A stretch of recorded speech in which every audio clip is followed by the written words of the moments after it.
चलिए क्वेश्चन है क्लास 9 का संतोष दिशा में एनसीईआरटी मैथ होगा। चलिए ध्यान से समझिए। उसके बाद यदि ए अल्फा और बीटा किसी द्विघात बहुपद 4x² - 4x + 1 के शून्य को हो तो अल्फा बट्टा बीटा प्लस बीटा बट्टा अल्फा का मान ज्ञात करना। ठीक है, इसका मान ज्ञात करना तो लिखेंगे हल बराबर क्या है 4x² - 4x + 1 लिखेंगे। ए बराबर हो जाएगा 4, बी बराबर हो जाएगा -4, सी बराबर हो जाएगा 1। यहाँ तक समझ गए। आप लिखेंगे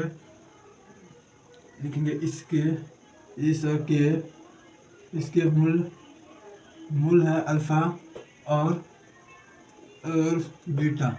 अल्फा और बीटा है लिखेंगे तो क्या है, तो लिखेंगे इसलिए अल्फा प्लस बीटा का मतलब शून्यकों का योगफल। तो अल्फा माइनस बी बाय ए है, तो अल्फा माइनस बीटा, तो बीटा का मान क्या, बी के मान क्या है -4 और -4 रूट के अंदर हो जाएगा। ए का मान क्या 4 है, तो बराबर हो जाएगा 4/4 के काट देने पर तो 1 हो जाएगा क्या। ठीक है, आप लिखेंगे अल्फा गुना बीटा का मान शून्यकों का गुणनफल। तो लिखेंगे ए बराबर सी बाय ए बराबर सी के मान कितना 1 है, 1 किससे ए के मान 4 है। यहाँ तक समझ गया। उसके बाद करना क्या है, क्या बोला था शून्य को मतलब दिया। अब लिखेंगे इसलिए चूँकि अल्फा बीटा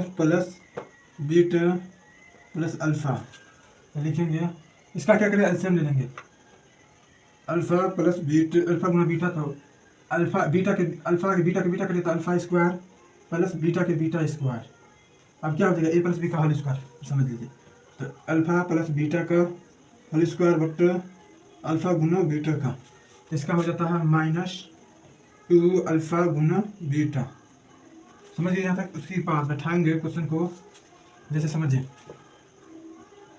अल्फा के मान क्या है, अल्फा प्लस बीटा के मान तो 1 का स्क्वायर हो जाएगा -2 गुना अल्फा गुना बीटा के मान क्या 1/4 हो जाएगा बट्टा बराबर हो जाएगा 1/4 हो जाएगा। यहाँ तक समझिए।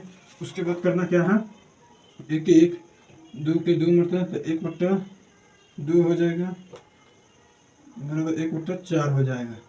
यहाँ तक समझिए। उसके बाद करना क्या है, 2 का एलसीएम ले लेंगे।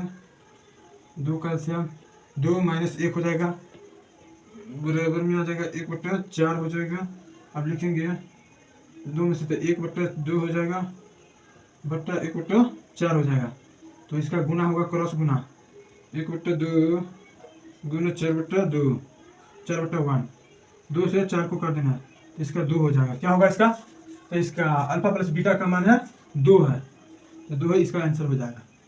चलिए समझ गए यहाँ तक। चलिए आगे खत्म करते हैं।